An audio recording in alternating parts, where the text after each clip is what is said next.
Hello, everybody. I'm John Atack, and this is Mike Rinder. You might be the other side of the screen, actually. Here he is. What? No, wait a minute. No, he's appearing up. And for Hi, those, John.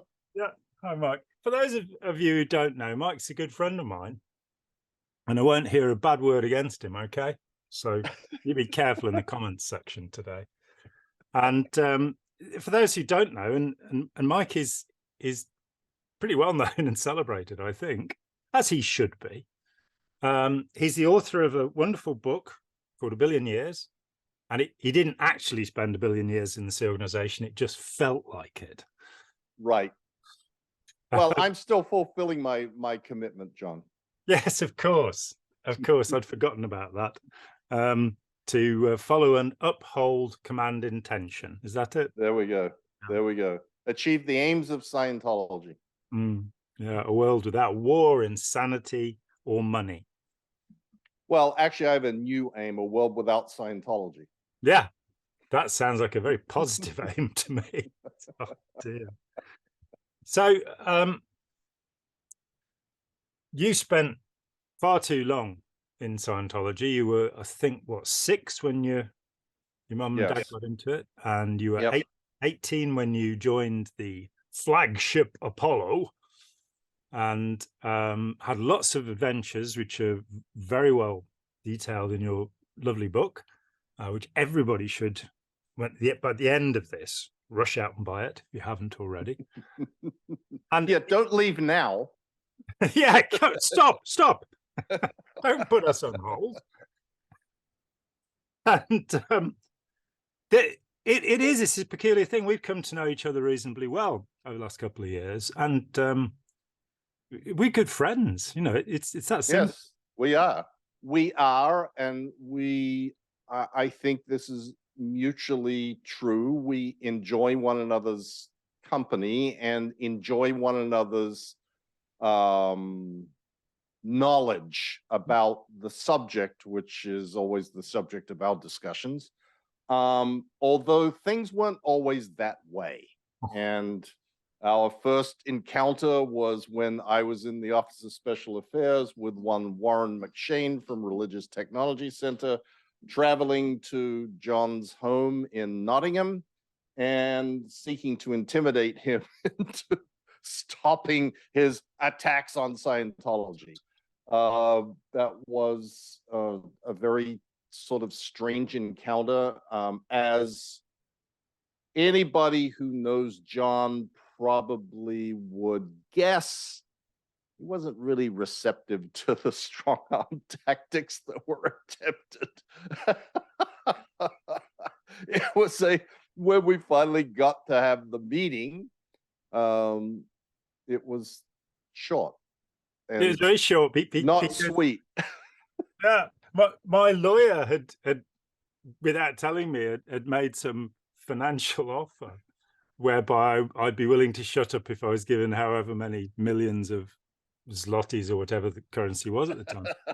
And I had no idea of this going into the meeting, and I wasn't willing to sell my silence. That there wasn't a price available, because I wasn't as sensible then as I am now. You know, I mean, if somebody wants to buy my silence now, please fill in the form below. So the sticking point, as I remember it, I am an unusual human being. I asked what your ranks in the Sea Org were, and nobody was willing to tell me what their rank in the Sea Org was, so I left. And it was like, Bobby Fischer and Spassky over what flavor yogurt we ought to be eating, Yeah. But at the time, you were actually much more interested in visiting Trent Bridge Cricket Ground. I was. And that put you off your game, because I left without me being destroyed, Yes, exactly. Distracted by other fish to fry. Yeah. Other wickets to save. Exactly. Sticky wickets. Sticky wickets. My God. Yeah. I played slips. I played silly mid on, and I played silly mid off in my childhood. I only tried Well, wicketkeeper once because we didn't have protection. It's like, you're kidding me. I was a wicket keeper. Oh, bravest position in cricket. Well, I don't know. I'm not sure that silly mid on and silly mid off is braver, frankly, but It's true. whatever. You definitely don't get any protection doing that.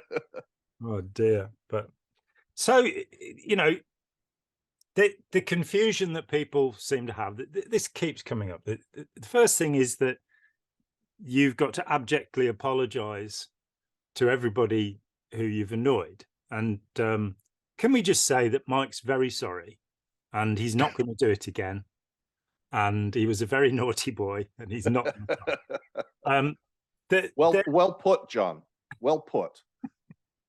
It's, we're done. You've been out here for so long, doing so much to help people, taking so much flack, putting yourself at risk, that nobody has the right to say that. But, we want people to leave Scientology and speak out. And if they've done something horrible, we'll accept their apology. Generally, that's my view. Otherwise, we'll never really deal with this monster. If when I left, one of the shocking things that nobody had defected from the intelligence section of the Guardian's office. Nobody was talking about that. I managed to pick up a couple of conversations with people who were like, you mustn't mention my name, and it's not my real name anyway. Exactly. And in fact, nobody in Scientology actually knows my real name. There are still people like that, John. Yeah. That were Guardian office intelligence operatives who operated under assumed names, and everybody thought that that's who they really were, and they weren't. I mean, look at Paulette. She still doesn't know for absolute certain, the identity of the spy that was with her. Yeah. And who Crazy. Who wrote reports saying, I nearly got her to jump off the roof today, and she thought this person was a friend. It broke her heart. I remember talking. Right. They'd been living, a couple of years he'd been doing this. And I do believe in redemption. If I didn't believe in redemption, I don't think I'd bother. That it's so. That's a good point. I mean, if there is no way for anyone to recover from their experiences or their participation in things and begin turn over a new leaf, for lack of a better term, then what's the point in seeking to get people to come to a realization that maybe there's something wrong here because there's no future? So I wholeheartedly agree with you, and I certainly agree, John, that there's a lot of people who have legitimate reasons to be upset or pissed off, or remain upset and pissed off about things that I did when I was in Scientology. I also will tell you that, fortunately, the vast majority of those people are extraordinarily gracious and extraordinarily forgiving and extraordinarily understanding. And even the people who weren't a part of Scientology, and those people who were in the Sea Org, who were like my juniors, et cetera, those sort of people probably got the worst of, the bad Mike Rinder. You as an ex-Scientologist, you probably were the next level. And then finally there was like the journalists and the other people who got some shit for whatever reason.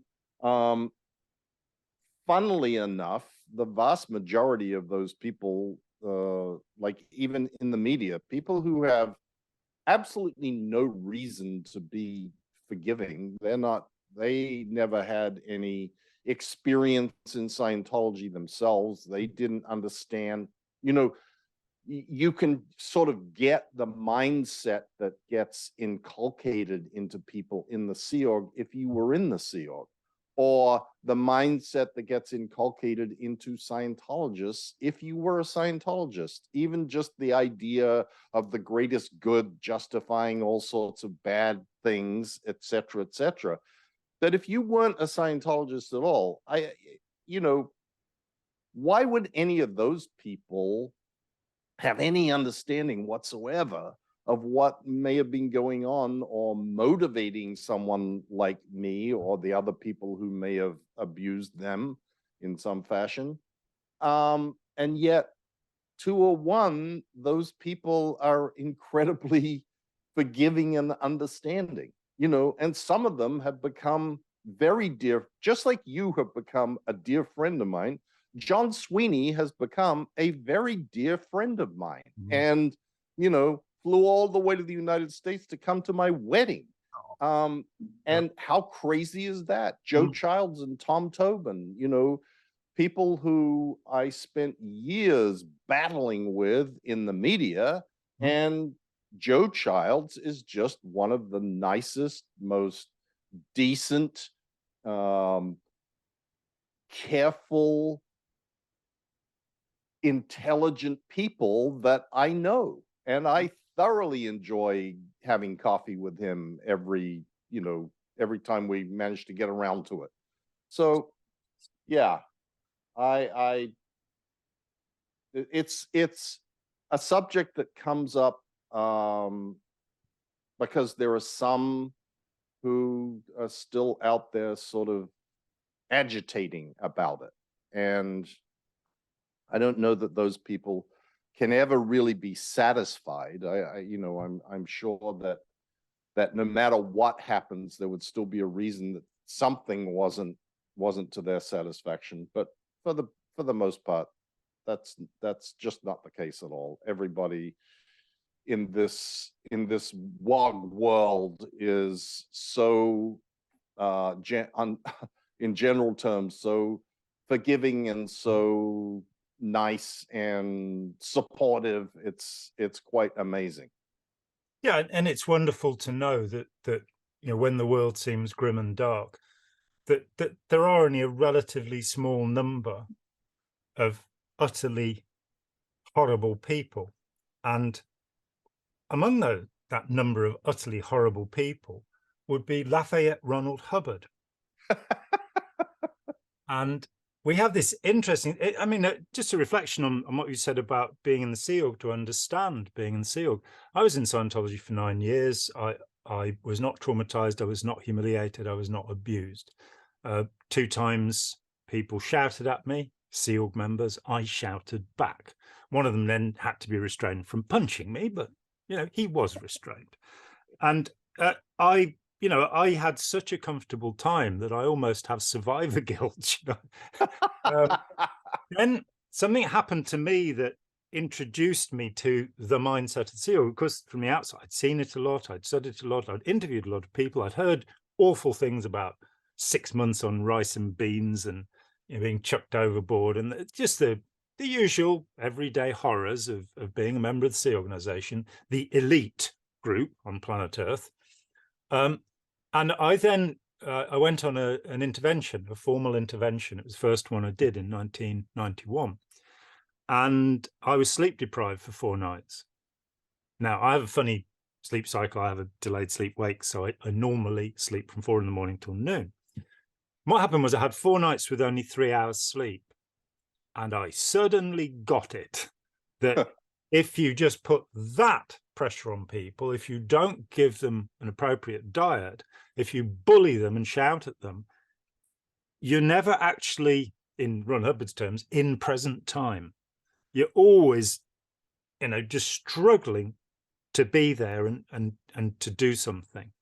So just that monumental difference, that when you take people and you put them under stress, you stress them so they're not sleeping, they're not eating properly, and they have no control of their environment. I remember a Sea Org member giving me the tip that if my socks were dirty, I could invert them and put them on the other way around. And it's like, I'd just put a clean pair on, you know, and then finding there were people who only had one Sea Org uniform. And so they'd be desperately trying to wash and dry it. You know, these awful conditions that are imposed. I would say that, you know, if you get stuck in Auschwitz, it's pretty unlikely that you're going to come out as Viktor Frankl. He did. Right. But I would have resented it a little bit if that had happened to me, I think, you know. I hear you, John. I hear you. Reading that book is a remarkable, what a remarkable man. Oh my God. But, you know, this sleep deprivation thing is really, really, really important. In fact, at the introduction of, in the very first page of my book, where I sort of give this disclaimer, I talk about the fog of sleep deprivation and the haze that it creates in your perception and awareness of what is going on around you, but also your awareness of what is going on with you. Like, your own self-awareness is blunted dramatically by lack of sleep. And if there is one common abuse that is very much overlooked, but is extraordinarily important in the life of Sea Org members, it is the lack of sleep. And you raise that, and it is a very appropriate observation to make about the impact that has on individuals. And sleep deprivation in the Sea Org is just an everyday thing. Yeah, and you know, to any would-be cult leaders who are watching this, that's the first thing to know. Don't let people sleep long enough. I'd like to point out that when I interviewed members of the International Society for Krishna Consciousness, or ISKCON, as I like to think of it, the Krishnas, that ISKCON. Yeah. Is it ISKCON? ISKCON, International Society for Krishna Consciousness, ISKCON. There may be something in the title, I don't know. But they boasted to me that they only slept 4 hours a night. And the same was true for Margaret Thatcher, that she decided it was a waste of time. And when you look at it, because one of her statements came to me earlier, she said there's no such thing as society. There's only the individual. She was a follower of the Austrian von Hayek, who basically said, if you simplify his philosophy, we're all psychopaths. Everybody's doing this for their own good. Anybody that says otherwise is a liar, and you should get rid of them. And that was the basis of, you know, she took one of von Hayek's books, and I think it was The Road to Serfdom. We were looking this up the other week, and put it on the table at her first cabinet meeting and said, this is our Bible. So you've got this idea they're only individuals. Now, I come to that because I think that society exists. I think that the dynamics of a group will always affect a member. And one of the, you know, very simple and very deep ideas that Robert J. Lifton, in his, you know, the 8 sins of thought reform, as used in China and Scientology, one of them is the demand for purity. And I've been thinking about this last few weeks, that it doesn't matter who you are, you've got this set of standards, whatever they are. You know, it could be Ron Hubbard, of course, averred that Bantus have a moral code that says you've got to steal anything that's not stuck down. Right. I think he was wrong about that, but it shows you that there's this, and so much else, that people will put forward the purity would be that you've got to steal things, is what he's saying. But there's the right behavior, and we don't even necessarily think about how much that's imposed upon us. But you're in a group where you're not sleeping enough, you're getting crap food, you're being told to do stupid things, let's face it. And you're within a collective, a group of people that have the expectation that this is how you behave. reading Jefferson Hawkins, brilliant, got Counterfeit Dreams. He points out that to get Dianetics back on the bestseller list in the 90s, all he had to do was ignore all of Hubbard's advice, all of Hubbard's teaching about PR and marketing, and do the standard thing, and it succeeded. And that says something about, in Scientology, the demand for purity is you will follow these rules. These rules are crazy. You cannot live up to them. You cannot achieve them. And just in case you think you can, here's the opposite rule. And you've got to do both things, because to safeguard technology and stop there being, keep Scientology working, that you can't say that's old or that's background about anything. So you'll pretty much have Hubbard says you've got to do it this way and you've got to do it the other way at some point or other. And even when I was a member, I felt people make choices there according to their own temperament, that decent people will choose the nicer of the Hubbard things, and people who've been upset by it will choose the nastier. And so you've got these rules, you're meant to live within them, and you are always surrounded. Your description of the birthing, 60 people or so in a fetid hole on the ship, with no light, with no closet space, with you having to get out of your bunk to turn round, get back in again, but you are enclosed within a society. The expectation around you is so tremendous. And inside that, you have the guru belief. You have the idea that Ron Hubbard is the greatest man who ever lived. He is 50,000 years. You pointed me back to, I think it was Fundamentals of Thought, isn't it? Where he says he's the first person to have a decent idea in 50,000 years. It's like, cool. And what was the one 50,000 years ago, Ron? Please tell us this. Fire. Yeah. See, it's the greatest thing since the invention of fire. Or sliced bread, possibly. Sliced bread. That was David Gaiman's favorite expression. Yeah. Can't make the best thing since sliced bread, and you can't make an omelet without breaking eggs. And same horse, different jockey. He had endless supply of little, what do you call those things? Aphorisms.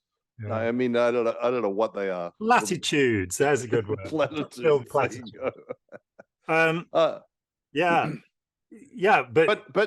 let me just say something, John. I thoroughly agree with you about what you're saying, and I try to describe in my book in various places the overwhelming presence of what I call peer pressure. Yeah. In the environment of the Sea Org and generally in the environment of Scientology, and the influence that has on your perception of what's right and wrong. And it is very, very, very powerful. I mean, I even make mention of those experiments of people sitting there, which line is longer, and the clearly the Solomon Asch experiment. Yeah. Right.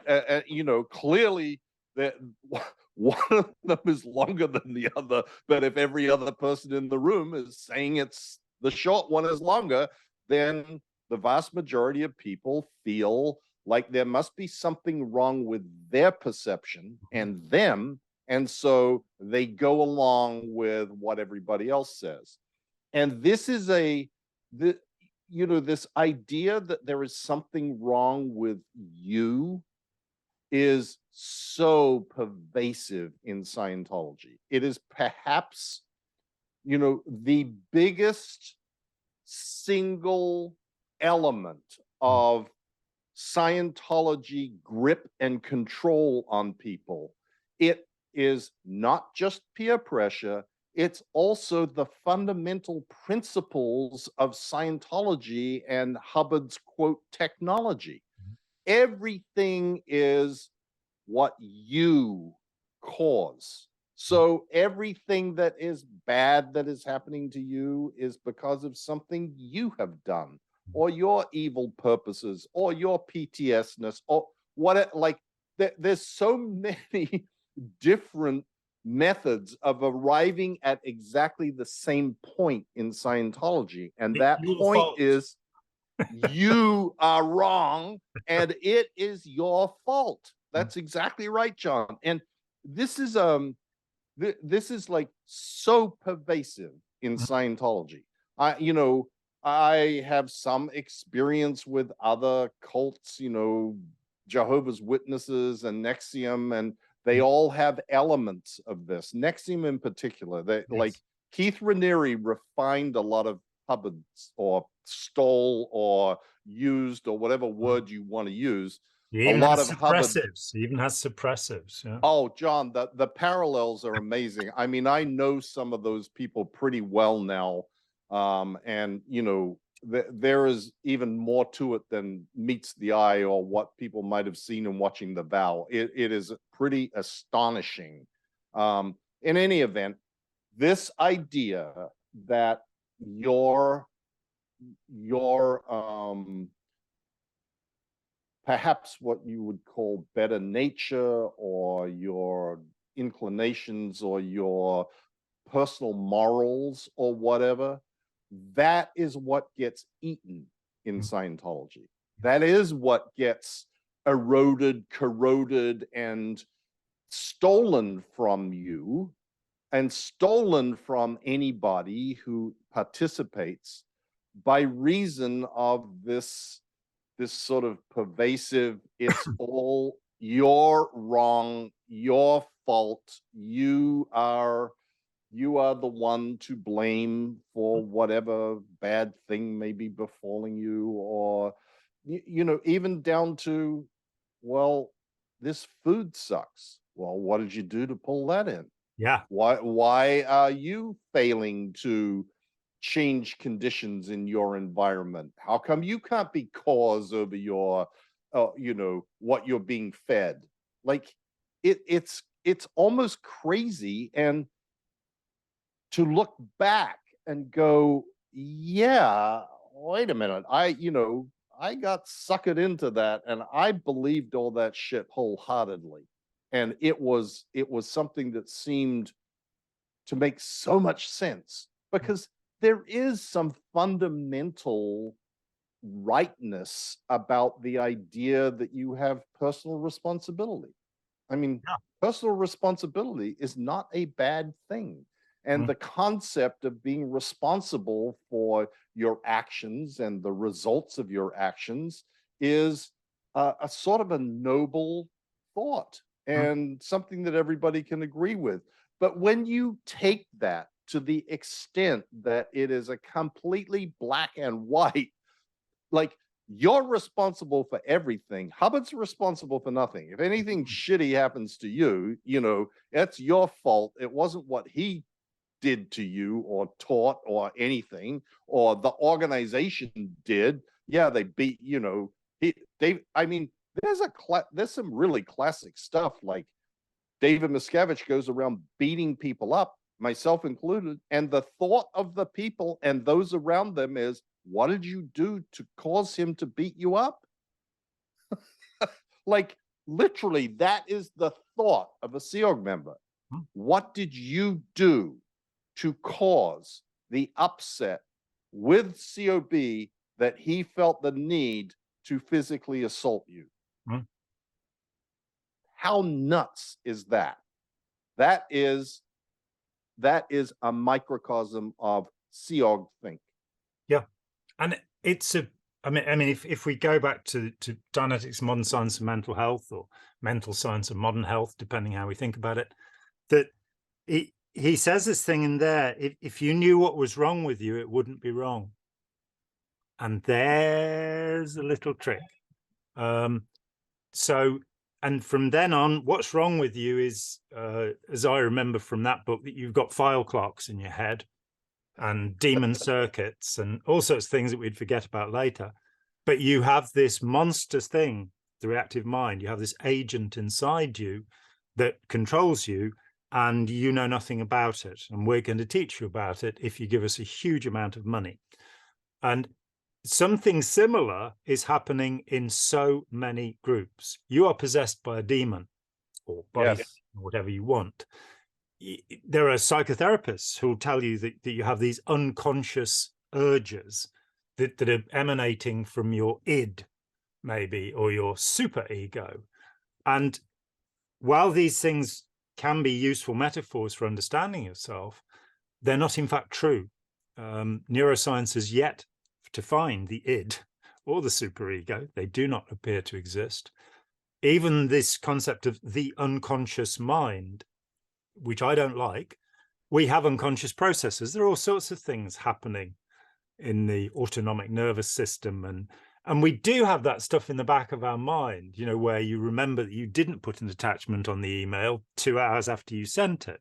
So that there are things that are bubbling up, and we're rather more complicated than we think. But this simplistic thought that you govern all of the events that occur to you, it's resurfaced as Beyond the Secret recently. It was The Secret when Oprah Winfrey was promoting it. It's called The Law of Attraction. It goes back to Christian Science. There's a guy called Ralph Waldo Trine who wrote a book called In Tune with the Infinite, I think in the 1870s. We get prosperity Christianity out of it. This idea that your will is controlling the world. And it really doesn't take very many minutes of rational thinking to go, that cannot possibly be true. Right. You know, 419 people arrive on the same plane, it crashes. It was their karma. What? You know, show me how that works. Some poor bugger, the lords of karma, are making the Akashic records up there. And every time a giant clam gives birth to 2,000 million giant clams, each one of them is entered into this book. So basically, the lords of karma, there have to be more of them than there are insects, than there are anything alive to keep the records going. And then think of the cross-referencing to make sure that that ant is repaid for having bitten me on the leg. And I hope it is repaid for having bitten me on the leg, because that's only right. This construction just becomes impossible. So to accept that there are viruses, there are bacteria, there are all sorts of things going on in this world with such complexity. Yes, you can do things to better proof yourself against that.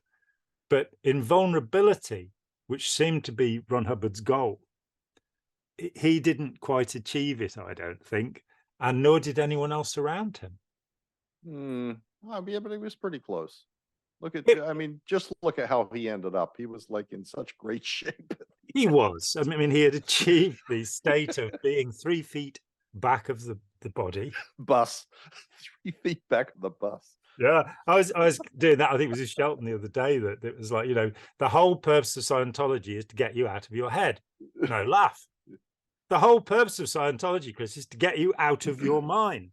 No, laugh. And it is what happens. You do go out of your head. You do go out of your mind.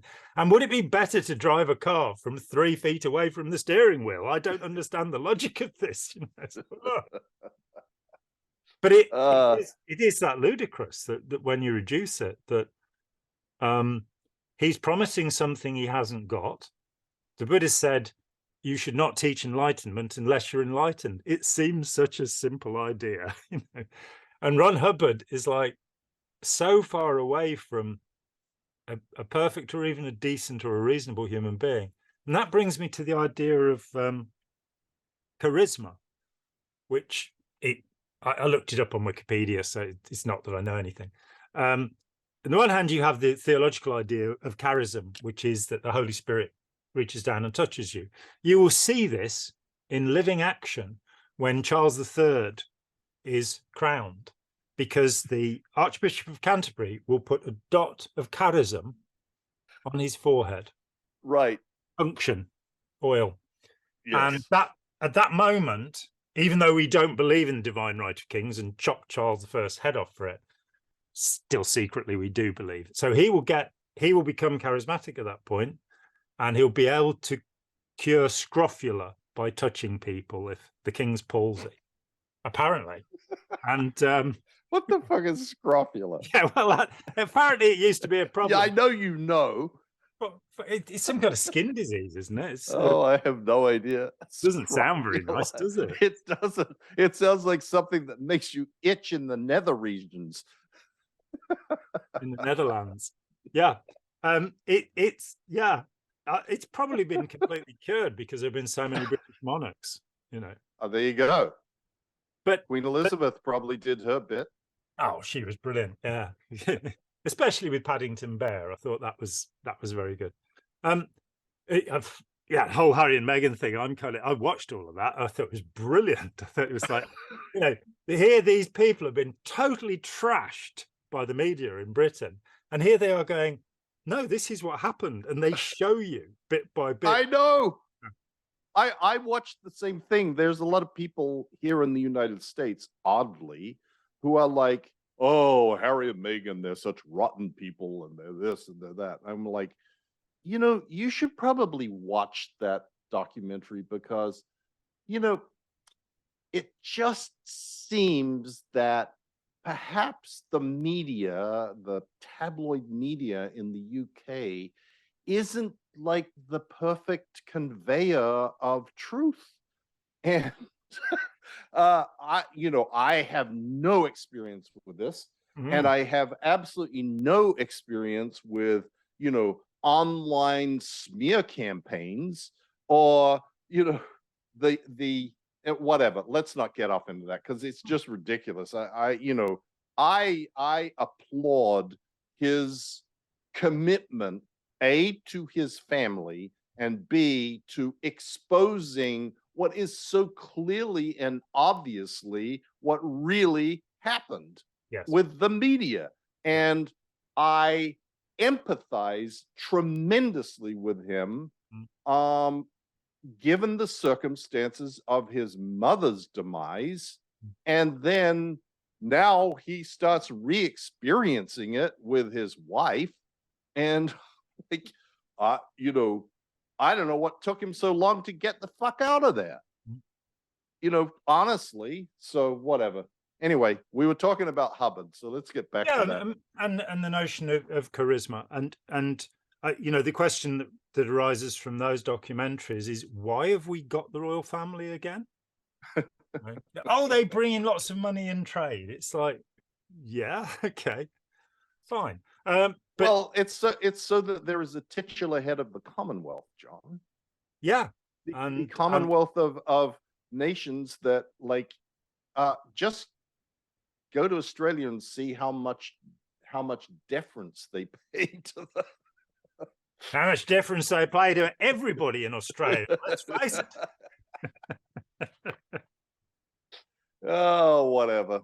But so that form of charisma doesn't seem to be working. You know, that the royal family really have had a little rocky ride, and they should maybe, I don't know, maybe they've misunderstood the word or something and should look it up.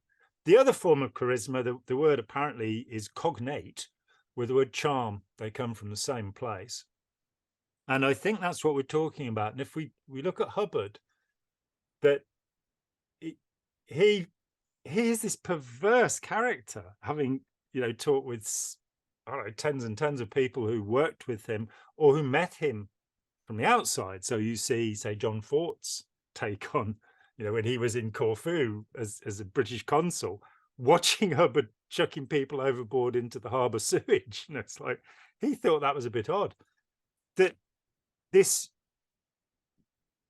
you spent time with him, and the charisma, according to Weber, the sociologist who grabbed the word and brought it in sociology, it's, if I've understood it, it's something that happens at the interface. It's something we grant to people. How charismatic was Ron Hubbard? Was he the sort of people who, wherever he went, people cheered up and became productive and loving, or not? Yeah, or not. But see, I have a different definition of charisma. And before we had this little talk today, that my understanding of that term, and I may even have used it in my book. I don't recall. I do talk about this sort of presence of Hubbard and the fact that he was a larger than life character. Yeah. That and before we got on air, I was actually saying to you, John, being charismatic in my mind is being someone that people will follow. It doesn't necessarily make you good. Charisma is not it doesn't have a necessary element of goodness to it.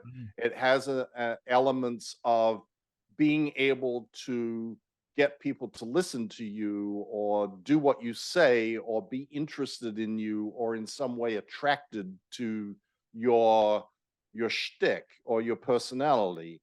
And Hubbard certainly had that. I mean, he was, I now have taken to describing Hubbard as a storyteller. Yeah. That was his thing. He told stories. He told stories about his life. He told stories to make a living, and he told stories to make Scientology and And he Dianetics. told stories endlessly about driving an atom-powered racing car with a doll body. Yes. How he'd spent trillions of years. He was a master storyteller. And, less charitably, you could say a master bullshitter. And I say master because he was very good at it. His ability, I know that you can listen to the endless thousands of lectures of L. Ron Hubbard and go, oh, well, this is pretty ridiculous. This guy just rambles on and he rambles on and he rambles on. And he does. But he rambles on with an audience sitting in front of him completely captivated by every word coming out of his mouth.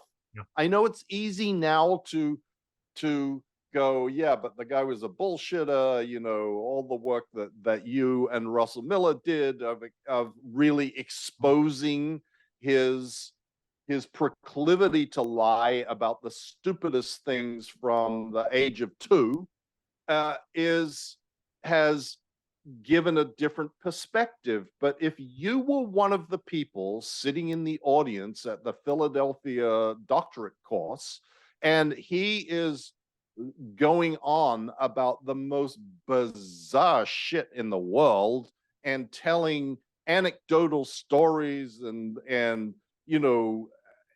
every lecture has got like a mixture of absolute fabulism and absolute ridiculous, well, when I was, sailing the Caribbean on the good ship Lollipop and, finding the Doris last gold. Hamlin. The Doris Hamlin, yeah. Finding the last gold deposits on the Spanish Main and blah, blah, blah, blah. All of that ridiculous stuff. Remember, there were people sitting in the audience, and if you watch the Clearing Congress, the only filmed interview or the only filmed lectures that exist, the ones where Nibs has been digitally erased from, you will see the audience sitting there like agog, like captivated. He was for perhaps an appropriate word, a spellbinding lecturer and a spellbinding storyteller. He held people in a sort of rapturous awe of every word that spewed forth from his dirty teeth mouth. And that is, in my view, one way of describing a charismatic personality. There have been other charismatic, Svengali, the actual Svengali, in my view, is a charismatic personality. And this is very, very, like when I was with Hubbard, I was 18 years old, come from Australia, arrived at the Apollo, and then subsequently, and over the next few years, and ended up with him at La Quinta and blah, blah, blah, blah. In my view, he was someone to be revered. Though every word that came out of his mouth was the most important thing in my life. To have the privilege of being able to personally interact with him and hear his stories about what's going on the other side of the moon and whatever the hell he happened to be talking about at that moment, how to fry a steak or what, how to tie your shoelaces, or why the flowers in a vase. Yeah, why is the end of a shoelace called an aglet? It's just like whatever. And that is the thing about Hubbard. He would sort of spew forth with absolute certainty about anything and everything. And if it was clearly something that he had not experienced or learned about, he would just say, "Oh, that's from Whole Track Recall. That's something that I learned back on planet with Prince Chug or Duke Chug or whatever." When I was with the arse lickers. Yeah.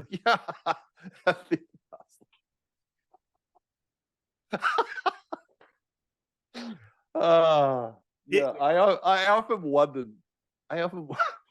That's the first time I've ever heard anybody say that out loud. And when I would read that, I'd go, "How do you say this? Arselicus?" He'd just come back from London when he did it. So he'd heard a British expression that the Americans wouldn't know, and was able to say, that's where you all lived, and you're living there still. But, yeah, I mean, Hitler was charismatic. There's no doubt about that. People's descriptions of him, he doesn't look very charismatic. And Leni Riefenstahl said it took us 6 months to edit Triumph of the Will because he kept picking his nose. But and the Svengali character, the Trilby Svengali du Maurier novel, it is a very good comparison with Ron Hubbard, because he was a very determined hypnotist. And I wrote a paper called Never Believe a Hypnotist, where I just pulled the things he'd said back in 93, I think it was. And it was the most surprising thing I've ever done in the research in Scientology. And there have been a lot of surprising things, because I went, right, in Science of Survival, he says, never believe a hypnotist. Never believe. Never. Not once. Not ever believe a hypnotist. And then elsewhere, he says, I studied hypnotism at the age of 16. In Dianetics, he says both Dianetics is not based on hypnosis and Dianetic research is conducted using hypnosis. And he doesn't explain what a double bind technique is in hypnosis, having just used it on you. He was, my friend, Professor Jos Urgud of the Dialogue Center, he visited St. Hill, did the tour, and noticed the books in Ron's office and started writing down the titles. And they rushed him out of the room. He went back a month or two later and they cleared the shelves. And he said the books were mainly pulp fiction, magic texts, this is, on public display, and lots of popular books about hypnotism. And it's like, how he came to escape the reactive mind, we'll never know. And of course, in early days, he absolutely recommended Hypnotism Comes of Age by Wolf and Rosenthal, which, I finally found out what pain drug hypnosis and narcosynthesis are from that book, because I'd been puzzling over that one since Science of Survival. Narcosynthesis, that sounds a bit weird. But there is a kind of, what you said about the reverence, the 38 people at the Philadelphia course would have been sat there. I interviewed an absolutely wonderful woman called Jo Scott, who was his personal assistant in Fitzroy Square in London in 1954. And she said he'd get up at midday, and there's nothing wrong with that, because that's what I do. And he'd be eating his scrambled eggs, and he'd have a lecture to give us that afternoon, bearing in mind that he sometimes worked a full 40 minutes every day. And he would say to you, what do you think about such and such? And he'd eat his eggs and drink his coffee, listen to what she said, and she'd go into the lecture hall. And she said, I'd be watching him and going, oh, he's incredible. Wait a minute. He's telling them what I just said. And so that dichotomy, Harvey Haber, when he was at La Quinta, the first conversation I had with Harvey back in 1983, he was one of the people that shocked me, that he told a story that meant something quite different to me. So he said that the day he arrived, he's going to meet Ron Hubbard, and he's in one of the, the barns where the filming's taking place. And his job is to close and open a shutter. And as soon as Hubbard yells cut because it's too hot, they can switch the air conditioning back on. The shutters are closed, so they can, I think, refresh the 104-degree temperature a little bit. And he yells cut, and Harvey's just standing there and does nothing. And the next thing he knows is a stream of obscenities pouring out of Ron Hubbard's mouth at great volume in his direction. And the look on his face, as he told me, was the look of somebody who's just received a blessing. In awe of this. And I'm kind of going, that's outrageously rude. Why not just in a kindly way say, could you close that, mister? And then finding that Hubbard was a ranting maniac. I come from a Buddhist background where being calm and quiet and nice is held in high esteem. So finding that he'd stand an inch away from people and get his filthy bad breath all over them because of his rotting teeth and scream his head off at them to reduce them to nothing, to destroy them, to put them back in their place. And I'm kind of, I think I may have been involved with the wrong teaching here. This is not, it's not something that I look up to. There's a funny story about pulling it in that I was told. Somebody apparently walked into the Manchester organization, found the registrar and decked him. And the registrar's lying on the ground. This guy's taken however much money out of this guy. And he looks down at him. He says, you pulled that in, and walks out. That is a funny story. What are we going to do with it? He did.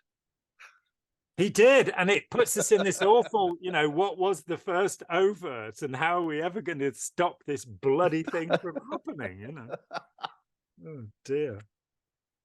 And so there is this idea, and it must have been there for you and for so many of us. I'm sure that I would have been completely in awe if I'd met Hubbard. I've met many people who were. And, sometimes they just met him once. Sometimes they worked with him. I remember Hannah, when we did the Hannah Whitfield, Hannah Eltringham, our dear friend, when she was at Toronto, in 2015, when we did the Getting Clear conference, which was brilliant, she suddenly said that Hubbard he'd walked away. He was like 200 yards away from the ship, and he'd noticed that hairs were coming from a painter's brush onto the side of the ship. And all these years later, she left in 82, I think. All these years later, she's still attributing a magical power to Hubbard. And I'm kind of going, you've seen those brushes? There isn't one made that isn't shedding hair as it goes. They're cheap crap, they're not bound properly. And I speak as somebody who knows about brushes, believe you me. Been painting for a long time. So this mystical manipulation, as Lifton calls it, is going on. So there's always the idea of him having some special or extra knowledge. And that, you in your book, there's a great bit where he loses his temper with you and disciplines you for something you didn't do. And you go, but he's seen deep inside me. He must understand something. And that giving of authority to another person, which as children, of course, we have to do, Right. But it becomes, I think most people never stop doing that, that The BBC said it must be true. The BBC said it can't be true. You know, I've met these attitudes. Yes. Well, that's a really interesting point, and it's a part of what I tried to impart in the book is what the thinking is that informs why why do you tolerate this? Why do you put up with it? Why do you keep going? Why, when things are so crazy and what any normal human being would look at and go, I'd be out of there in 1 minute. Like, I wouldn't tolerate this for a second. Like, I would have just turned around and sucked him right back in the face. Those very, very natural reactions and responses to hearing about what goes on inside Scientology, and particularly inside the Sea Organization. I really put a lot of effort, and this is not an easy thing to do in hindsight, through the fog of lack of sleep and through the sort of hammered in idea in Scientology that emotions are bad and that you should be stoic and Just like Ron sort of, Hubbard. yeah, exactly. Stoicism, my God. When whatever, I'm not going to get into that. No. But I spent a good deal of time with the woman who became my good friend, and I call her my editor / therapist, who constantly challenged me to explain myself, not describe what happened, but explain myself, explain what was going on in my mind. Why wasn't that enough to get you to rise up and jump the fence? Why wasn't this enough to cause you to doubt? Why wasn't this enough to cause you to finally leave? What is it? What was going through your head and what was going through your mind? And that was a somewhat painful process, honestly. It wasn't easy. And she was very, very good at it. And we would, like, I would write, okay, so here's what happened. And then I would send it to her, and then she'd call me up and say, okay, we need to talk about this. Like, we need to talk. And it would be like 2 hours or 3 hours. Okay, so you say that X, Y, and Z happened, and what were you feeling at the time? I'm like, Kathy, I have no idea. I don't know what I was feeling. Well, think about what you were feeling.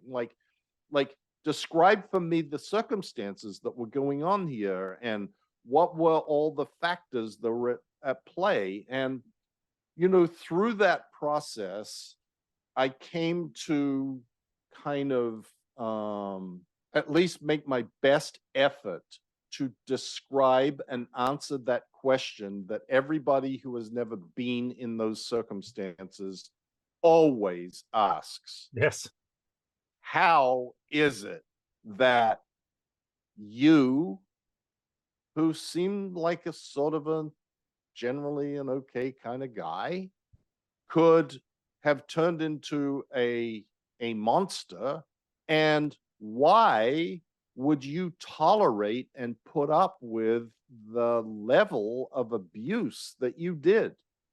And that little example that you just gave of the Hubbard saying, even though the stats that he got that indicated that I had, quote, false reported the statistics of AOLA were the wrong statistics, and it wasn't anything that was in my control, he was like, oh, this guy, he needs to go to the RPF and he's got evil purposes. And I'm like, well, I guess Ron knows better than me. I guess he knows something about me that I don't know.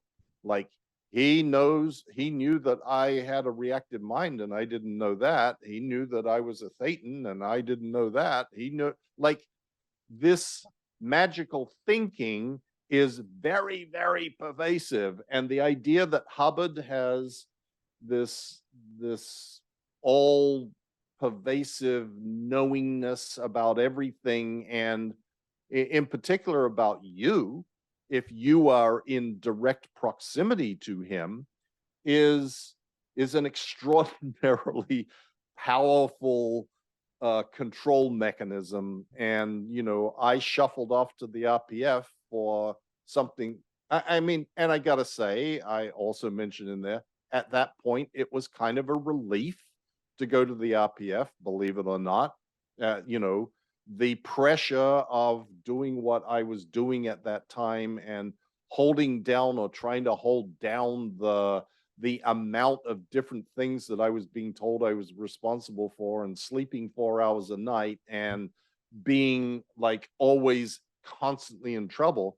The RPF seemed like a holiday camp to me. It didn't matter that I was, sleeping on a straw mat or not at all, or lying on concrete, or working or running around in a black boiler suit, or calling everybody sir or whatever.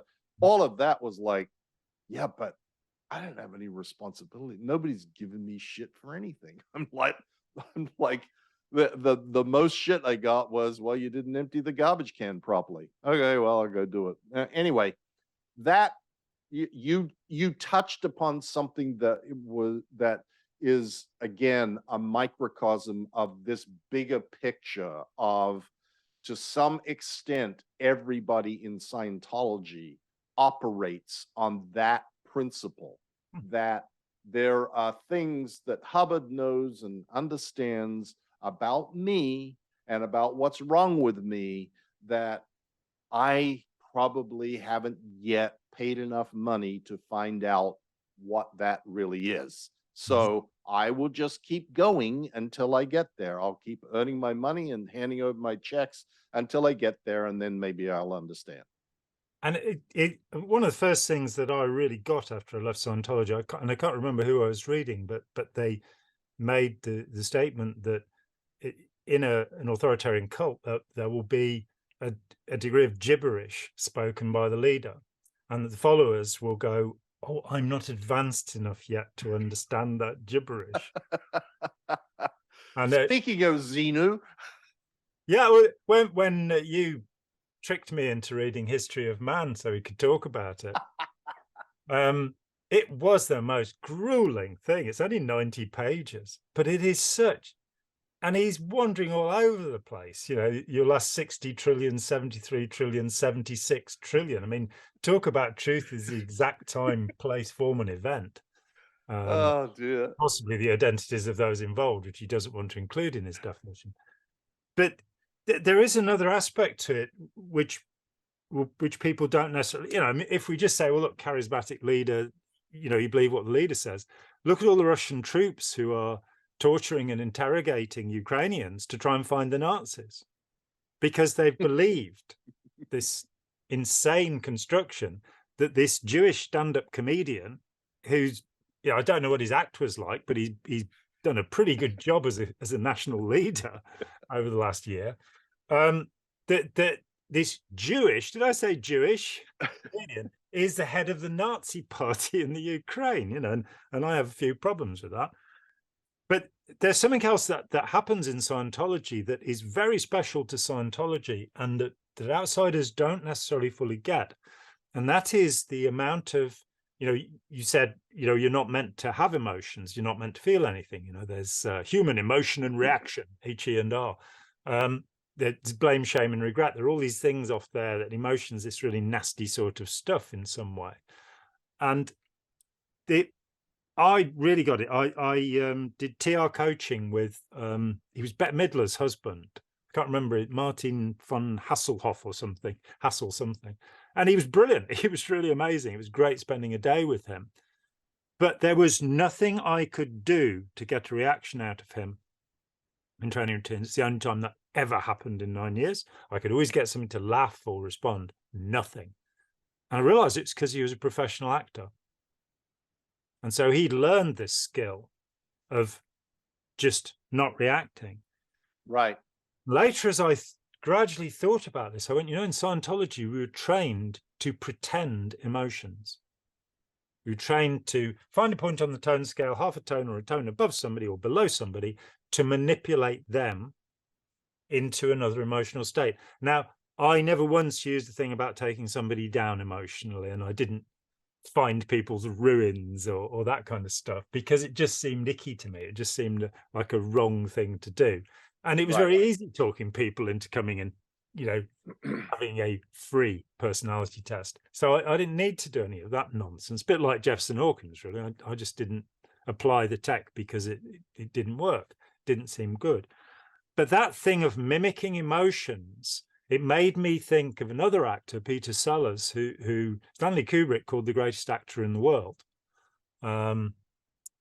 Certainly Dr. Strangelove is one of the greatest films in the world. Absolutely. Oh, I agree 100%. I agree 100%. So is being there.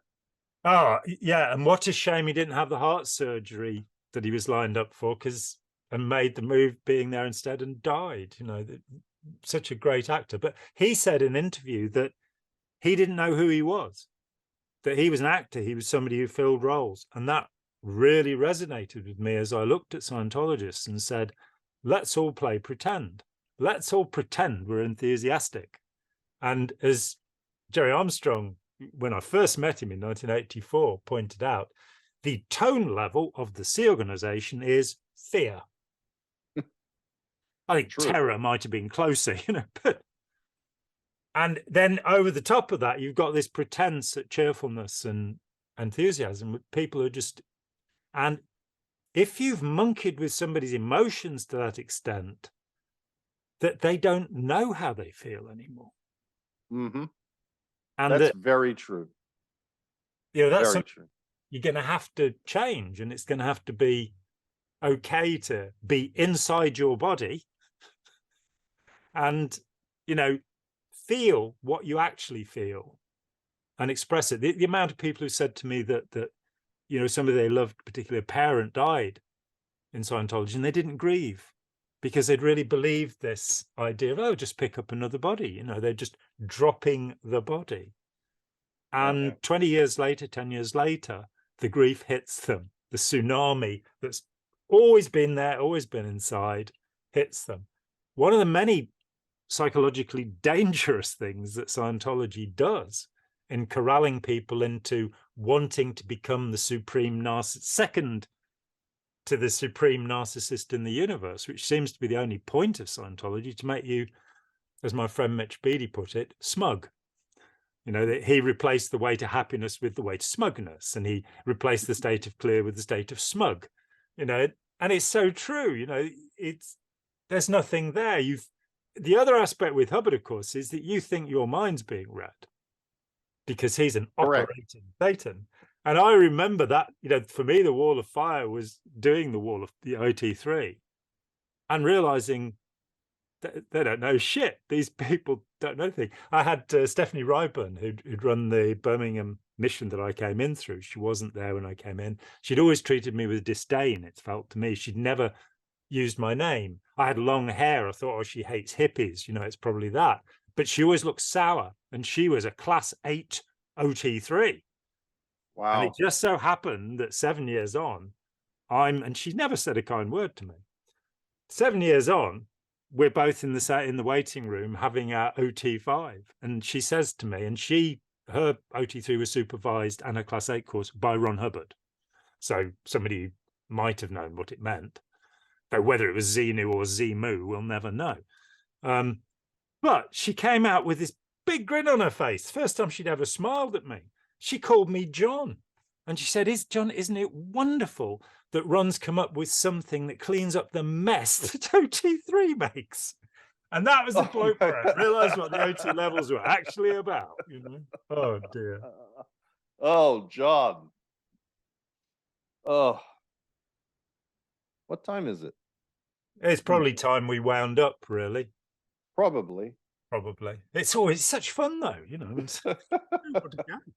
We always ramble on about the strangest things. Yeah, and it's what I like about this. I very rarely have a planned interview, and I love it. I'll say to somebody before we start talking, "What do you want to talk about?" And if they haven't got anything, I'll, might shoehorn something in. But it fascinates me how these subjects open out as we talk about them, and I know the insights that I gain by talking with people and realizing, there's more to this than I had apprehended in the first place. So right, and I that happens on my end of this equation too. I go, John, because you're so well read and have so much worldly knowledge about the subjects. I don't the broader subject of mind control and influence and hypnotism and et cetera, and it's always fascinating to me to talk about these things with you, because you bring so much just so much knowledge to the subject. I have experience that you sort of tap into. You have knowledge that I tap into. I think it works both ways, that because you have approached your experience intelligently, you have something to say. I had a chapter with Steve Hassan in an Oxford University Press book called Lone Actor Terrorism. So I am now a celebrity in the footnotes of history, and it was they wanted me to describe myself, and it's like, well, because they're all like professor this and that and the other, and in the end we came down to the phrase scholar practitioner, and I really like that. And that's perfect. Yeah, and that's the track. Of course, you too are a scholar practitioner now. You're somebody who knows a great deal about a subject, and you have had a long time to think about it and put it in context. So, I didn't set out to be a scholar. That was not really my objective. I just wanted to understand what Scientology was. So that was the history, the biography, the techniques, how it recruits, why people stay involved, what happens when people leave. Most important of all for me, how do you undo what Hubbard has very deliberately done to people? And that, we still haven't managed to make that fully available, between us. And I think more of it is coming out now. I think there is, because of, Wild Wild Country and Seduced and The Vow and various other things, that the streaming platforms have found there's a huge demand, and Aftermath, of course, very successful. There's a huge demand for this information, and the media have been going, oh, nobody's interested in that for decades. Right. And now people are going, how does that weird stuff happen? And so we might get to the point where somebody goes, let's make a documentary about not what happened, but how it happened, Right. We'll get right. Yeah, that's a very, very interesting idea, John. Maybe I will maybe I'll figure out how to sell that to someone. Yeah, pitch it to somebody, and then maybe somebody will pay me. Bring you in as the expert scholar practitioner. That's it, or guru, pundit. Oh dear. Well, great fun as ever, Mike. And all right, my friend, lovely to see you as always. I'll make it over to the UK and we'll have an in-person get together one of these days. Yes, that would be fantastic. That would be wonderful. Okay, thanks very much, Mike, and thanks to everybody out there. Bye. Hi, John here. Thanks for watching. We'd appreciate it very much if you would click like, as well as subscribe, and click the bell for notifications. Every dollar helps, and we welcome new patrons on Patreon, or you can make a one-off payment with any currency through PayPal. Thanks so much.